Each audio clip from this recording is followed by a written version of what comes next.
All right. Oh, there comes Shayna. Hi, everyone, and welcome to the September 2022 5 Miles from Anywhere meeting. Yay. Hey. Hey. And a happy Labor Day to everyone out there as well. Yes. We are honored to have Joanna Draper Carlson with us today as our guest. And I'm just going to get the PowerPoint going here. Let me share my screen. And we should be good. There we go. All right. All right, just a few announcements before we get started. And if anyone has additional announcements, I'll ask after I say my piece here. So for today, as I said, announcements, Joanna Carlson is going to share her Sherlock Comics website. And then hopefully we'll have a robust discussion afterwards. So I guess the big announcement right now is that the BSI Trust Lecture via Zoom is going to be September 17th. And Ray Betzner, BSI, is going to give a talk, 221B, the story of a Sherlockian sonnet. And Ray curates the Studies at Start blog. If you do a search for it, and I will send out the link to it after when I do my typical updates to everyone. But it's free to sign up. And Ray is a great BSI, very, very knowledgeable, and I am sure it's going to be an excellent talk. So I highly recommend you sign up and join him. I think it's a similar time as this one, maybe a little later in the afternoon if you're Eastern time, or a little later in the evening if you're closer to London time. Okay. All right, and then I just wanted to give a shout out to Tom Burns, our member. Last time he was here, he mentioned that he was nominated for an award at Killer Nashville, and he won the silver, is it Falchion Award? And for Best Books of 2021, he won for Best Action Adventure Book. So I highly recommend checking out his series. I had sent it out in my last update. Oh, look at that. He's holding up. I don't know if you guys can see. Hey, Tom, if you want to unmute for a second, I don't know how your sound is. If you want to just say a few words, it'd be great to hear you. Let's see if he can unmute. There you go. I will try. Yeah, you got it. It's cutting in and yeah, it's cutting in and out.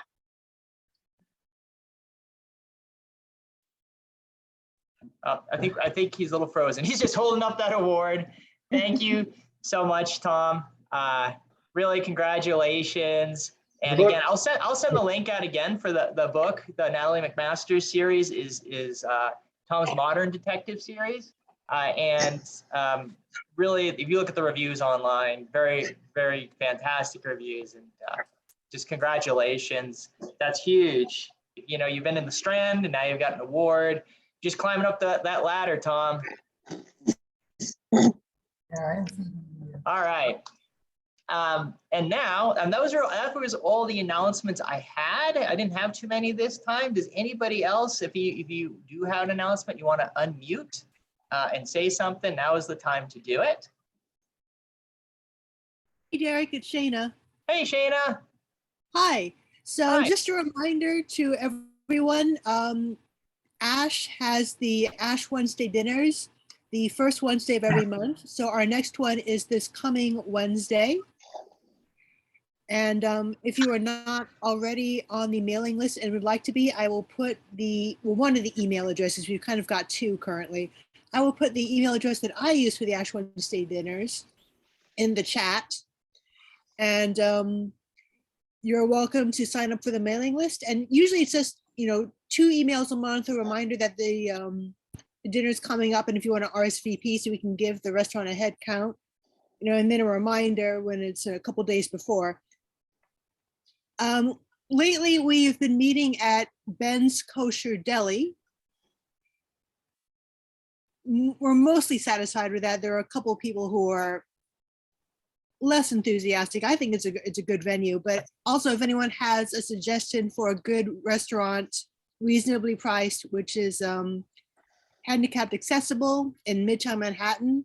We're always welcome to checking out new places in case, like, for example, in October, Ben's is going to be closed, so we're going to have to relocate for October. But yeah, I will put, again, the Ash Wednesday email address in the chat, and anyone who's interested in coming or just wanting to be in on that action, feel free to drop me a line. Thank you. And thank you for also reminding us that this one is in person now. They did do some virtual during the pandemic. And the Ash Bunch is really fun, everyone. If you've never been to an event, it just, they definitely put the fun in the Sherlock Holmes societies. So I highly, highly recommend it. Oh, that's another reminder. The Ash Fall Luncheon, the initial save the date announcement has gone out. I think that is happening in November. I am not actually in charge of that. That's someone else, but just something to be aware of. Thank you. All right. I think that's probably everything. So just to introduce, I'm going to introduce Joanna, and then I'm going to stop my sharing so that she can share. And then I'm going to pretty much mute everyone besides Joanna just for her talk, just to give you a heads up. So Joanna Draper Carlson is the founder and editor of SherlockComics.com and ComicsWorthReading.com. She has a master's degree in popular culture and online fandom and is a member of the notorious Canary Trainers of Madison, Wisconsin. She writes for Sherlock Holmes Magazine and the I Hear of Sherlock Everywhere blog, and is presented on Sherlock Holmes graphic novels and media portrayals of Mycroft Holmes at various conferences. Let's give a warm welcome to Joanna.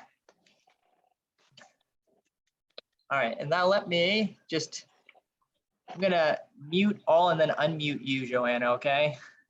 Probably the easiest way to do this. Actually, you know what? Let's just do this.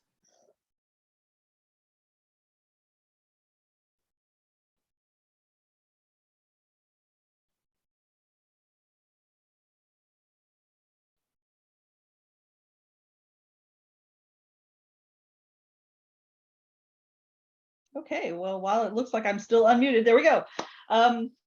Well, I'm thrilled to be able to do this. Derek asked me to sort of give the history and tour of the Sherlock Comics site, which is SherlockComics.com here.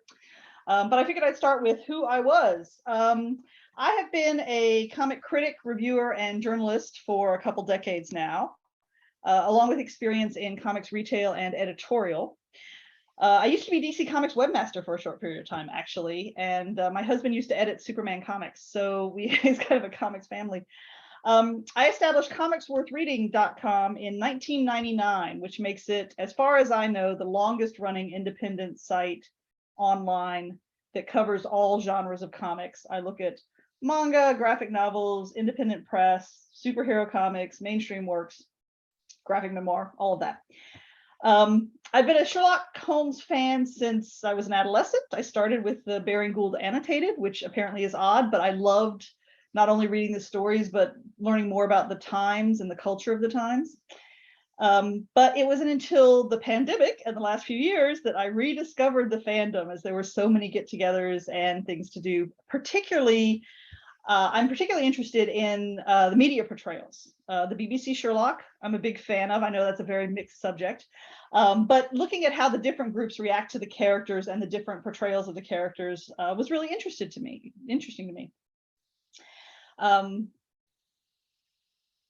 So I had been chatting with some other comic journalist friends during the pandemic regularly, and they were all working on projects and books, and they kind of got a little tired of hearing me talk about my rediscovered love of Sherlock Holmes.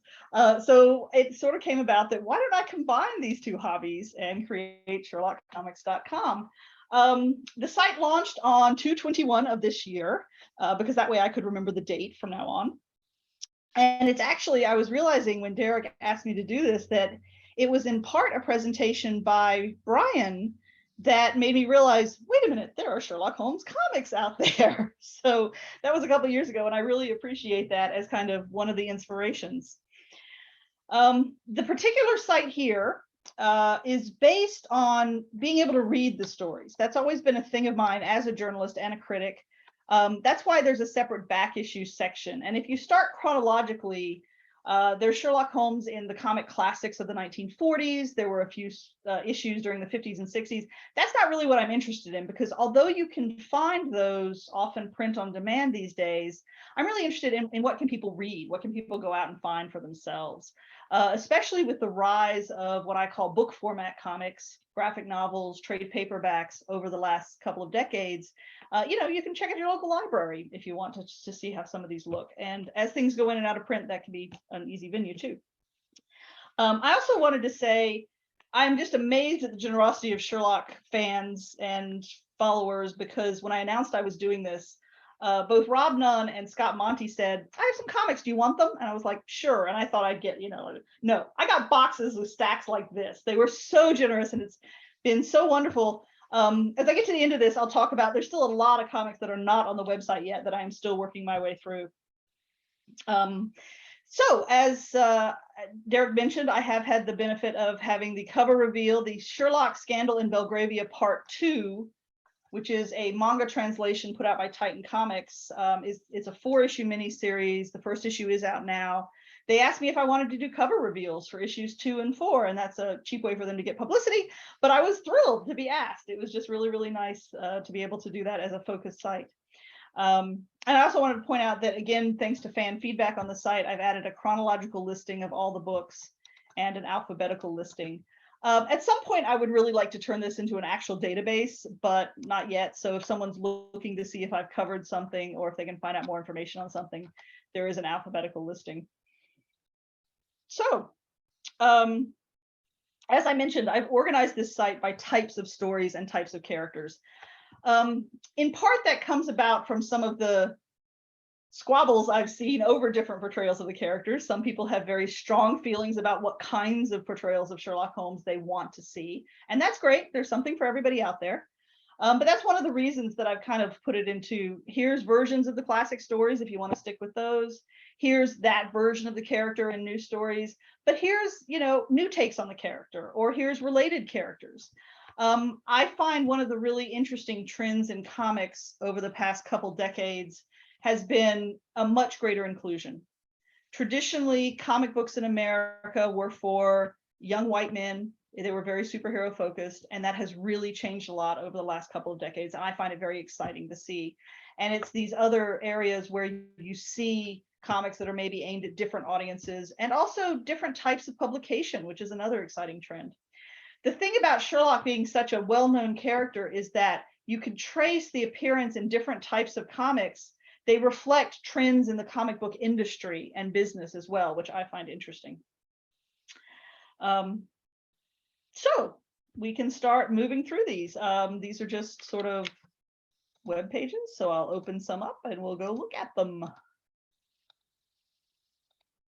Also, because it's the way it's organized, I do have a Twitter, Sherlock_comics, where I post anytime I put a new book on the site. I put a little notice up there if you just want to follow that to find out when things are updated. And I also want to thank my friend Amy Karani for this amazing logo and design. I should take a moment to explain this because she's very into iconography. This is a silhouette of the statue that stands on Baker Street. This is the shape of the fan light in the show. These represent open comic book pages. So I thought that was really cool that she sort of layered all these meanings into my logo that she did for me. So moving along to classic stories. It will likely not surprise you to find out that the most adapted Sherlock Holmes story in comics is The Hound of the Baskervilles, as is also true in movies. It's a very straightforward story. There's a big scary dog. It's great. These pages are announced are arranged by original publication date, and I do list how I'm arranging my pages at the top. So one of the things to note is we're going to see a lot of The Hound of the Baskervilles, and we're also going to see a lot of them aimed at younger readers. The explosion of the school and library market for graphic novels really is about 12 years old now. Huge market opened up, especially as people got past, oh, comics, those are for stupid people, to, oh, this will actually encourage reluctant readers. There's a lot we can do with comics as comics fans grew up and became teachers. So we'll get a little bit more to that in a little bit later. But There are adaptations of all 4 of the original novels. They were published by a company called Sterling in the US and then reprinted by Self-Made Hero with new covers. These are incredibly faithful. They're great to read. The only the only caveat I have with them is that for some reason Sherlock has this super huge chin. It's this real caricature. But they were written by Ian Edgington and illustrated by I.N.J. Culbard. He is another reason that I started doing this site, actually, because a friend asked me to be on a podcast talking about movie adaptations of comics. And the one I was asked to talk about was The Adventures of Adele Blanc-Sec. And he was also on the site, on the podcast. And when I looked up, well, I want to know who these other guests are, it turns out he wrote these, and that's how I hunted them down. These are particularly hard to find, unfortunately. So that's why I have this detailed listing here where people can look and see which versions they want in which covers. Some of them are long out of print, but they're a great start because they are very faithful to the language as well as the events. More Hound of the Baskervilles. I actually wrote a survey of all the Hound of the Baskervilles graphic novels for an issue of Sherlock Holmes magazine.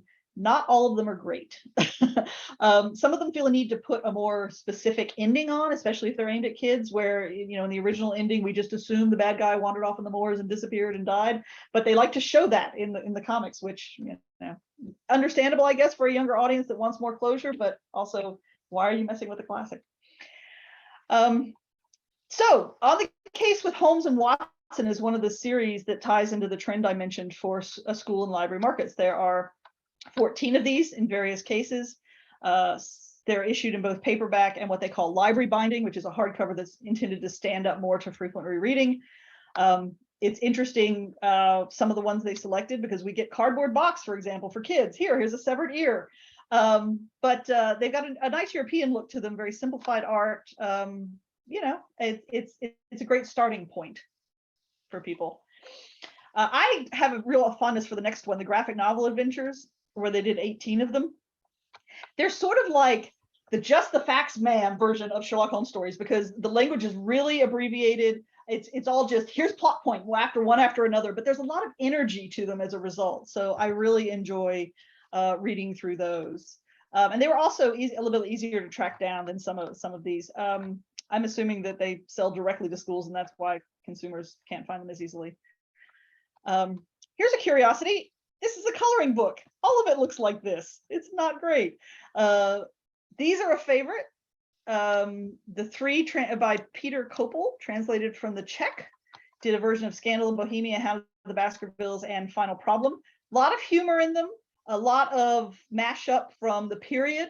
You get other dual characters wandering through. There's a panel with Dr. Jekyll in it at one point.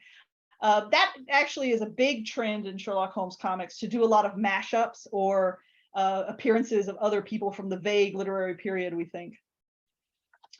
Just moving on, you can read it. This is a new one that's very hard to find because it was put out by the Portsmouth City Council and is apparently for sale in the museum.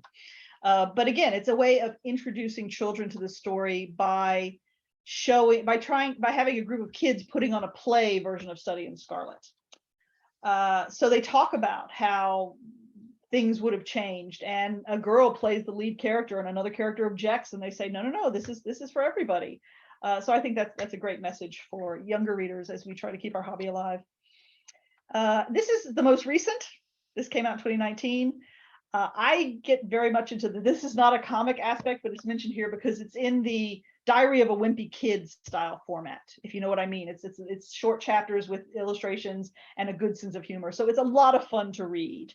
And actually, I was wrong. It's 2021. It's a lot newer than I thought it was. It's also electric lime green, which is very energetic. So moving on to the classic Sherlock Holmes appearing in other areas. This you might think should be in the back issue section. It is a comic book that came out in 1987, but I've included it here because there are a number of reprint versions you can easily find, which I've linked to. For the 50th anniversary of Batman, he met a bunch of other detectives, and Elongated Man, other things, and they did this chaptered story where there is a flashback Sherlock Holmes story, and it all comes together at the end, and eventually, in the 80s, Sherlock Holmes was still alive because that bee pollen jelly does amazing things. This was drawn by Alan Davis. I adore it. he worked with my husband at one point, so I had emailed him and said, "Can you tell me any more about this?" And he said, "It was based on Jeremy Brett," and no, I don't really have anything else to say. It was great fun. So that was great seeing Batman meet Sherlock Holmes. You know, paying homage to the detectives. Another trend in comics is to do a lot of monsters, fantasy things. Personally, that's not my favorite genre. I'm very much a fan of the same Sherlock who in Sussex Vampire said, no, we've got our feet on the ground. We don't do the monster thing. But I can understand why in comics, they're a lot more visual. It's a lot more exciting. It's the history of the format in some ways.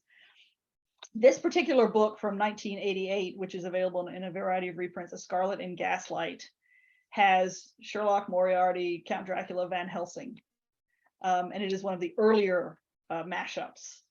So there is a sequel called The Case of Blind Fear, where Holmes battles the Invisible Man, which is an interesting take on things. This is very much of its period, in that in the 80s, you have the rise of what they call the comic book direct market. That's when you first have dedicated comic book stores. You're no longer having to buy things off newsstands. These stores were buying non-returnable, which meant that if you sold to a store, it was guaranteed money. You weren't going to have to process returns in 3 months or maybe lose your shirt that way. So there was a rise of a lot of smaller independent publishers. That meant a lot more types of material, which is great. This particular one, as I said, it's very much of its period because it's a great adventure. However, the female characters are nude most of the time. So there was sort of a independent comics, adult readers, we can really sell to that. Okay, but yeah, as a female reader, it would be nice if you considered that maybe some of us exist. So anyway, it's a fun read. A particular favorite is when Holmes first finds out that yes, there actually are vampires and does not take it well. Along similar lines, we have Alan Moore's League of Extraordinary Gentlemen. Not a favorite of mine because I really like Mycroft as a character. Whenever he appears, there's a fat joke. I don't think that's the point of the character, but moving on. Posy Simmons, an English cartoonist, is here mostly because she's one of my very favorites. And she did a short little 3-page Sherlock Holmes in Paris where they keep fussing at him for trying to smoke. Moving on. Dynamite, as a publisher, has done a number of comic book collections. They're up to 2, 4, 7 at this point. So they're a great source, very attractive works, nicely done artists, really attractive covers. Leah Moore is one of the writers of several of them. She is Alan Moore's daughter, for that family connection. So the first one was The Trial of Sherlock Holmes. Holmes is framed for murder. Intriguing premise. Year 1 came out a little bit later, very much obviously tied into the Game of Shadows movie that was out the same year. Very much a comic trend to try and seize on media interest for free publicity, or to catch people who are interested in the movie and would like to see more or similar types of stories. A lot of that sort of action. Holmes is a young student. Dr. Watson is a medical consultant for the police. They team up before they ever met in Study in Scarlet, so non-canon. But you also get Irene Adler, Victor Trevor, and Professor Moriarty. There is sort of a trend in some of these stories to sort of have to hit all the high points at once, which can sometimes make for sort of packed storytelling. You know, we want the Baker Street scene, we want a hansom cab, we want Moriarty there, we want, whatever remains, however improbable, we want the key quotes. And so it takes a skilled writer to sort of navigate some of that. But again, it's great that we sort of have comics out there for all different tastes. This would be more your action adventure type. So moving past another couple of mashups, this is Victorian Knights is sort of a steampunk approach. Again, I thought clearly inspired by the Downey films. Holmes insults Watson a lot, and it's sort of a buddy action movie. This is from a smaller publisher that is not really great in its policies, so I try not to talk about them too much. More Dynamite, Liverpool Demon. It's great seeing people trying to do the equivalent of a pastiche. These are trying to be more faithful in a visual format, which is great for that audience. Those 3 Dynamite titles are also available on an omnibus if that's easier to track down. They did a Harry Houdini one. Again, a trend, throw in people from the era, other famous names as much as you can. Then we move into Dark Horse did a series of 3 European translations. Very much in the monster frame of mind, as you can tell from the Vampires of London, the Necronomicon. Madeline, you really want to look at this one because it says that Moriarty came back because of occult use of demons. So beautifully illustrated, as you often find with the European album reprints. Story-wise, a little bit more adventure. A lot of these deductions are few and far between because they're hard to write, for one thing, but also because in a more visual medium, people are more interested sometimes with getting really visual events on the page, whether it's chases or monsters or showdowns or fights. That's a stereotype about comics. Sometimes it's a little bit true. There is a comic book adaptation of the 7% Solution, another trading on that media familiarity. This is one of my favorites, Study in Emerald, an adaptation of the award-winning Neil Gaiman short story. Very beautifully illustrated. I did not know the end when I read it, and it was great. I'm trying to give people enough when I'm writing these up, by the way, that they could see, oh, you know, I'm a particular fan of Moriarty. I would want to know that he's in this comic, but I also try not to spoil the stories for them. So, and the most recent that I'm aware of is Sherlock Holmes: The Vanishing Man, another by Leah Moore and John Rippion. This first issue is one of those that, oh, sorry, that went through to the Amazon link. This first issue is another one of those that tries to slam everything in, but then it kind of settles down and tells an interesting story with some interesting cultural commentary. So let's move on to revamps. People doing different things with Holmes and Watson and our favorite. Holmes, 2008 is an early one that's very much along the lines of everything you knew is wrong. Holmes is a drug addict who annoys Watson. He's never right. Stupid things happen. It's very much along the lines of I want to tear down all the pillars of my childhood kind of thing. So I found it very unpleasant. If you like that kind of thing, you might like that kind of thing. It is very scratchily illustrated though, and depends on why you're reading comics. Story, visuals, some combination of the both ideally. The Muppet Show had a sort of Sherlock Holmes appearance, but they also did Muppet Sherlock Holmes, which is criminally hard to find because it is wonderful. They do the Speckled Band, Scandal in Bohemia, Red-Headed League, and the Musgrove Ritual. Those were the original 4 issues that were then reprinted. This is so hard to find because Boom had the Muppet Show license for a while and was doing the Muppet Show comics they did a Muppet Robin Hood, they did some other things, and then they lost the license when Disney bought Marvel. Disney has their own comic publisher now, and Disney owns the Muppets. So it's a shame this is out of print because it's really, I mean, silly Muppet jokes like you'd expect, but really funny. And I love the fact that Ralph is Mycroft because he's adorable. But Miss Piggy is Irene Adler, of course. Kermit is Lestrade and has this little tiny froggy mustache. Anyway, the manga adaptations of the Sherlock Show, very nicely illustrated. They've done volumes for The Study in Pink, The Blind Banker, The Great Game, the first season, which is also available in a nice, I think it's on my shelf back here actually, 3-volume box set. They have begun adapting Scandal in Belgravia, which is coming out in 2 volumes. The second half is what's being serialized now that we mentioned earlier. People sometimes ask, why would you get an adaptation? They're very faithful to the TV show. Why would you get an adaptation in print? And so it allows you to go at your own speed and enjoy the beautiful art. So I find it a lot of fun. Getting into the manga that someone mentioned earlier, Sherlock Bones was a 7-volume series in the early 2013-2014. Sherlock is a dog. Sherlock is reincarnated as a dog. When he puts the pipe in his mouth, Watto-san can hear him. They're goofy. They're great for kids. I mean, it's cute dog manga. Most of the crimes are solved because nobody notices the dog hanging around, hearing what the criminal is doing. So there's like no deduction whatsoever. Very obviously a change in direction by the final volumes because they suddenly go from he's a school kid to he's a police officer. So anyway, nice curiosity. These are a favorite. The graphic novel adventures Choose Your Own Path comics are game books. There's a number of cases in each volume. You open it up and it says, you know, do you want to go investigate this room or that room? And then you turn to another panel and you can follow the clues and look at the pictures and see what you find. And then you can choose to interrogate witnesses, and they give you, 6 possible questions, but you can only ask 3. And if you ask the wrong one, they get mad and refuse to talk to you anymore.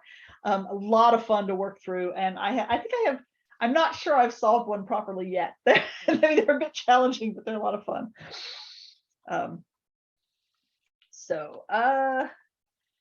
Sherlock Holmes Steam Detective gets back to the steampunk approach. This is one of my favorites and one of the more current ones as well. Shirley and Jamila. Save Their Summer introduces the characters. Big Fall is the second and newest book.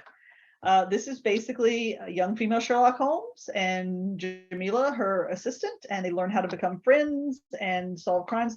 This is fascinating to me because this was not advertised as Holmesian at all. I only heard about it because someone mentioned it. Now, the second book is a retelling of the Charles Augustus Milverton case. So that one, obviously, they're playing into their roots, but this is an original story, this first one. And I just find them marvelous reads. Well done. Well, the storytelling is great. The characterization is good.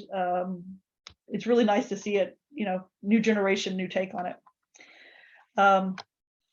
Watson and Holmes, the only comic book t-shirt I have, is a Black urban New York City take on the characters.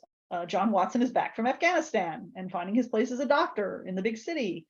A collection of stories, some really excellent writers and artists. Unfortunately, a somewhat difficult history in that when it began coming out, digital comics were just becoming a really serious business. And it did very well digitally, and people kept saying, you need to put them in print, you need to put them in print. And going to print last decade, getting comic shop support, there's a lot of competition that becomes very tricky. However, I have talked to the producer of the series, and they are hoping to bring it back into print next year. So that should be easier to find from people because it's a recommended read. I'm going to go past Zachary Holmes because there's really nothing to do with the character other than the name. You can read more about it there if you want. And this is another favorite in that a friend of mine wrote the My Little Pony series for a while and pointed out to me that he actually did a story where they did silver plays where the horses were the detectives and the tortoises were racing. So if you're curious to read about, and there is, Inspector Lestrade is a pony, and they all have those little pony stamps on their butt, and so there's a little, magnifying glass and a little police. Anyway, it's adorable. So ponies doing silver blaze. I still got time. Okay. Another of my favorites is the related characters section because again, people are doing very new and creative things. Adler was a take on, the League of Extraordinary Gentlemen was let's mash up all these characters together into a super group. This is the same thing but with women. So you get Miss Havisham from Great Expectations, and you get She Who Must Be Obeyed, Ashia, and you get Jane Eyre, who's kicking butt for some reason. I mean, it's very much an action adventure take. And I really didn't care for it at first. And then when I read it all at once, I was like, just turn off the brain and enjoy the ride because it's just crazy. The Enola Holmes comics. So the original 6 books, not the 2 newest, were turned into comics again in Europe. They were reprinted. The first 3 were reprinted as individual albums from IDW, and then recently they have been collected at a much more reasonable price by Andrews McMeel, who are bringing out the second set of 3, which have not appeared in English before. That comes out later this year. So that's fun. I mean, yeah. It's a lovely take on things. I have problems with the premise, but it's great for girls can have adventures like this too. One of my current favorites and one of the newest takes is Major Holmes and Captain Watson, which was kickstarted, crowdfunded. However, will also, I have heard, I believe, be coming into print again through more traditional publishing channels next year. This is the nephew of Sherlock and Mycroft. He is, I'm going to say explicitly gay, but that doesn't mean you see things. It just means that they're very straightforward about it. And it's a World War I adventure where Uncle Mikey runs the secret spy club, and Major Holmes and Captain Watson, who is this woman, go out and have adventures. A lot of fun, very action adventure oriented, as you expect from this kind of comic. But I really enjoyed reading it.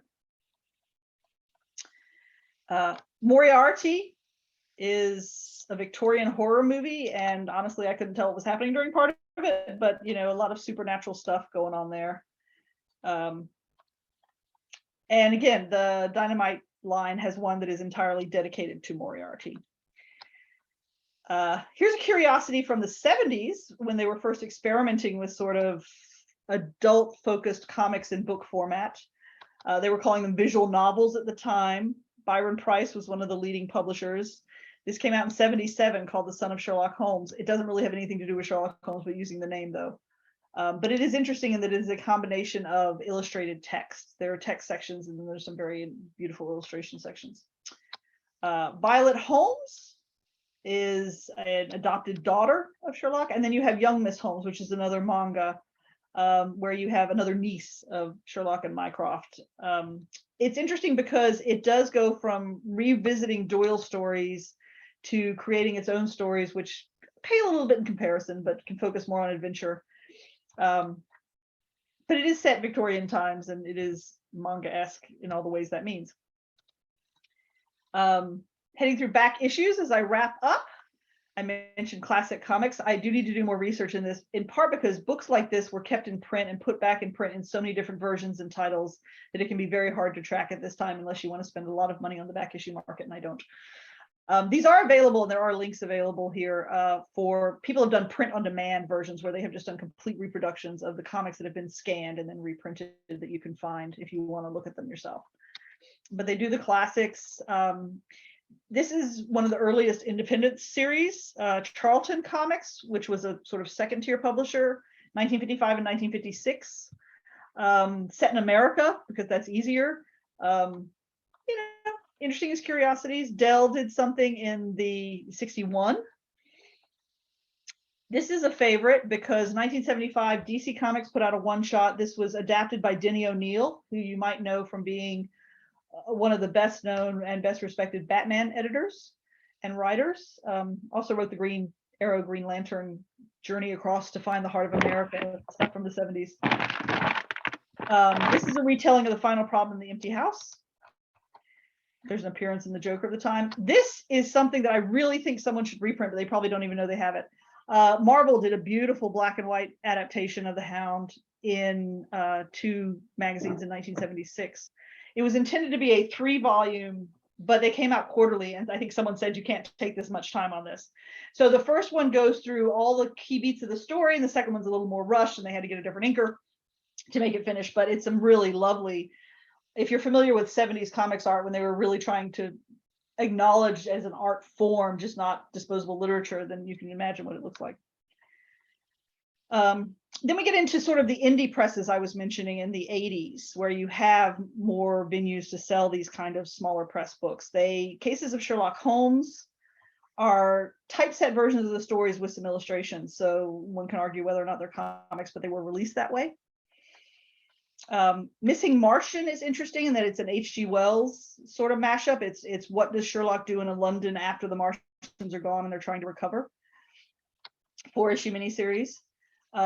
This English one-shot from 93, Dr. Jekyll wants to find Mr. Hyde, who's hiding in the works of Edgar Allan Poe.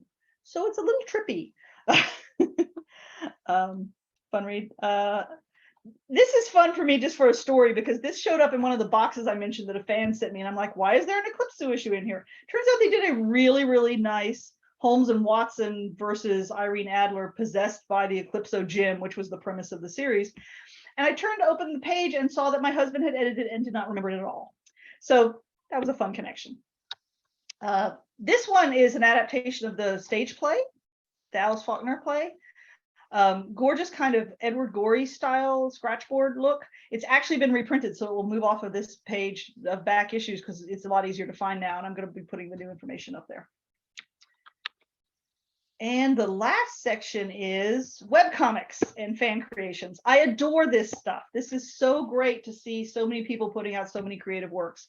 They are incredibly hard to find any information about. Particularly now we have passed the peak of 2012 to 2016, where the Sherlock show was driving a lot of this kind of work. I find references on web pages to stores that no longer exist. People put out collections that if you weren't there at the time, you're never going to see it. There's no ISBN, there's no tracking information. It's really a place where somebody with a lot of resources could do a lot more research. I'm lucky in that, again, putting out the word, I had some friends that had gone to San Diego Con during those key years and had some they didn't care about anymore. And they were like, you want mine? Yes, please. But there's some beautiful art.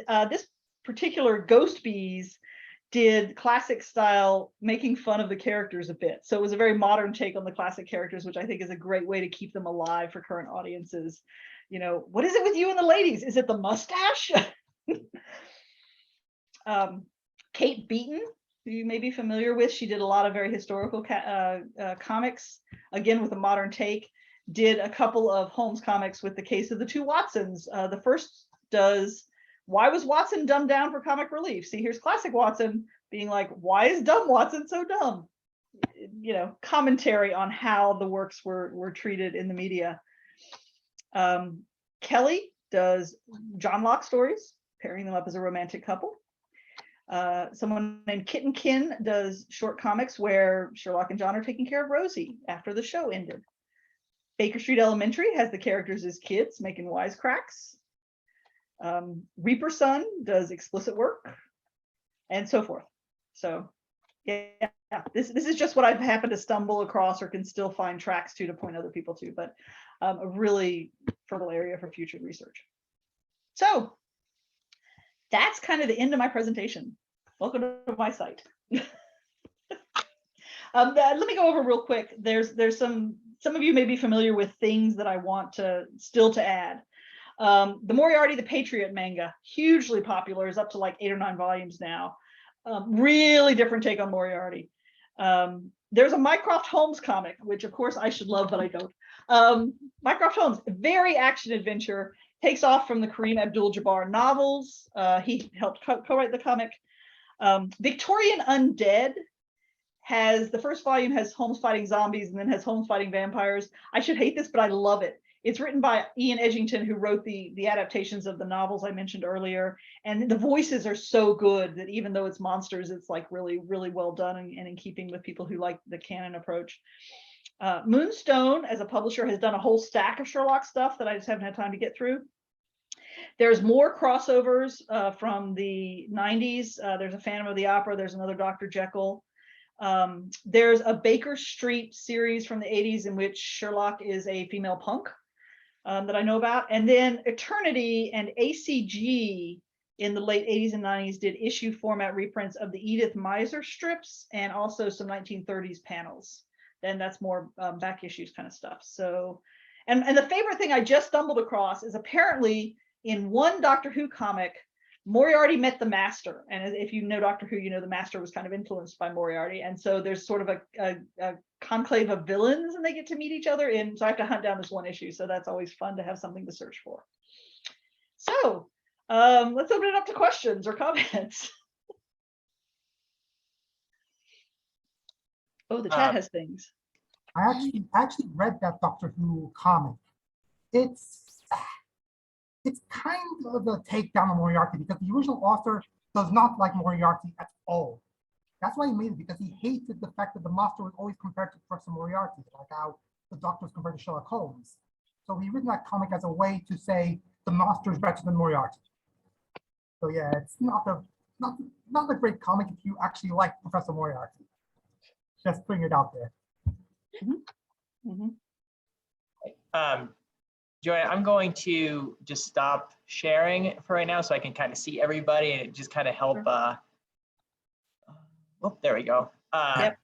Yeah, I was looking through the chat and I see some questions. Yeah. Larry asked, no, I do not republish the comics. That would be a violation of intellectual property. It's basically an index so that people can find which ones sound like ones they maybe want to read. There are a lot of Amazon links so that you can look at them that way and then either buy them there or at your favorite bookstore. So I do try to put links to sources where possible in terms of here's where you can go find them yourself. So, someone pointed out there are manga in French. Yes, there are. A friend gave me one recently. My site, I should say, is only English language comics because that's all I can read. So There are a number of European and Japanese and Korean other Sherlock Holmes comics that I'm not able to cover. So, oh, Shanna, I'm sorry about your story. A guy coming up and saying, "What are you doing here? You're a girl." Yes, I started going to Comic-Cons in the 90s, and there was a certain amount of prove your knowledge, which thankfully I could quote them enough trivia that they would then leave me alone. But there was a time when the only comics girls were allowed to read was Strangers in Paradise and ElfQuest and Sandman. So we've come a long way since then, with a lot more female creators as well. So if you would, if you'd like to hand raise to ask questions, or at this point, if you just want to unmute and ask a question, I think that's okay. And we can go in. Oh, did someone just raise a hand? I thought, okay, Brian's got his hand up. Yeah. Joanne, do you think that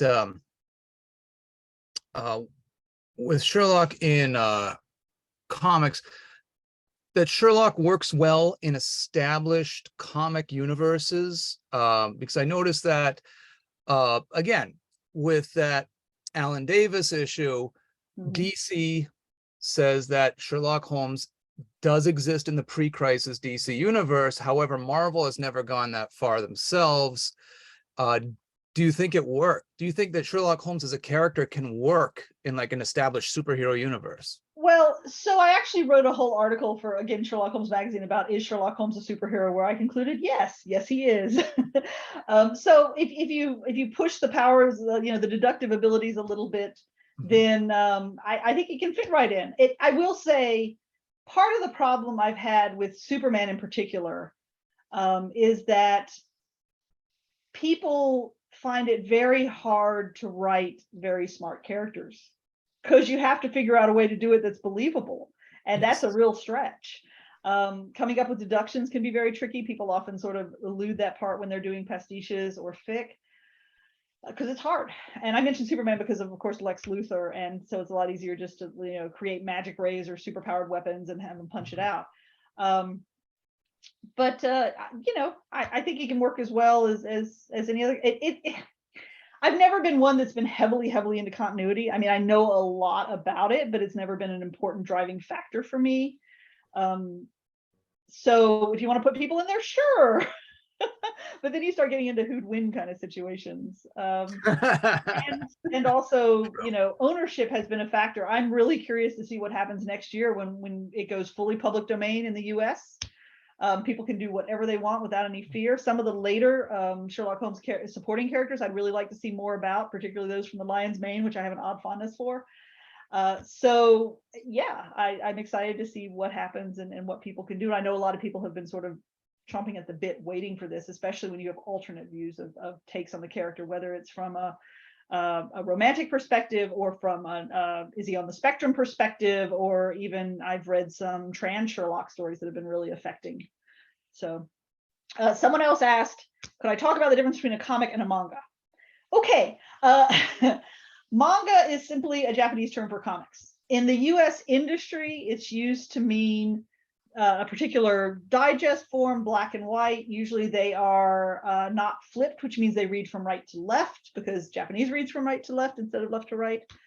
It's more a kind of format and translation. You also technically translated Korean comics are called manhwa, but they sort of lump all those together as well. So yeah, that's really the difference. You do get people who get sort of, there was a trend for a while that Tokyo Pop was trying to do what they called OEL manga, original English language manga, where they had people who were influenced by that do stories of that type. Sometimes it's considered to have certain types of stories associated with it, or certain artistic styles, big eyes, speed lines, these kind of things. But these are all very, very vague terms. And they're mostly used for marketing and sales purposes. So people can know, if you like this, you can try that, or if you buy this, you might look at this. So does that help? Thank you. And Bedier has his hand up. Oh, yeah. Yeah. I excuse me.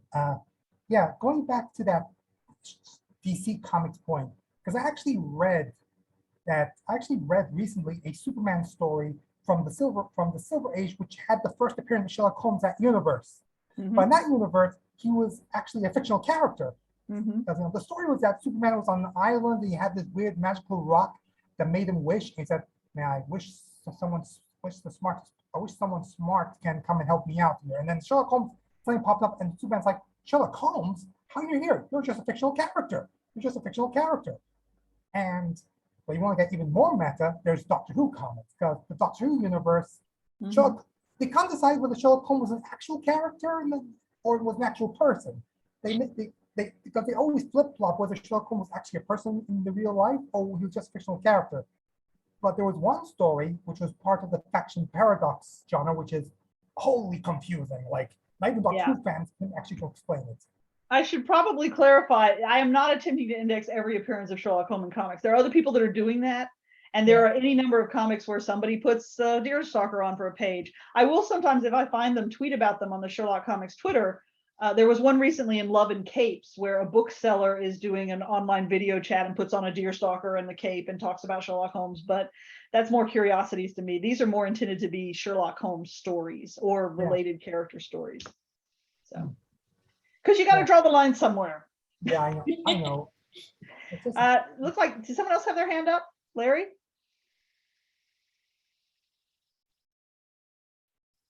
Yeah, I was just gonna comment. I guess I was gonna say, first of all, in terms of Sherlock Holmes being in the DC universe, the idea being that he's one of in the very first Gotham by Gaslight, which is one of the very first early novels.